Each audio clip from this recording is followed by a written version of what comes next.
রাশিয়ার president Vladimir Putin বলেছেন উত্তর কোরিয়ায় অস্ত্র পাঠাতে পারে রাশিয়া।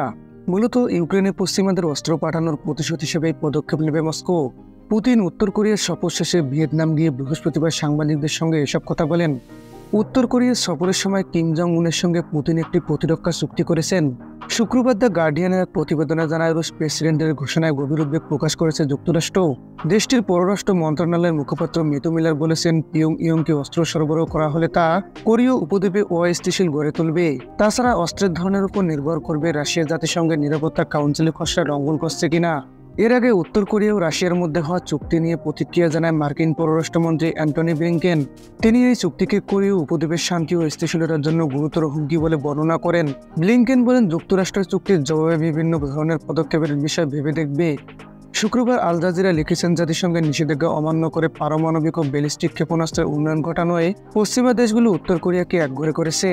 এ প্রেক্ষাপটে তারা মস্কো ও পিয়ংইয়ং এর মধ্যে ক্রমবর্ধমান সম্পর্ককে উদ্বেগের সঙ্গেই দেখছেন।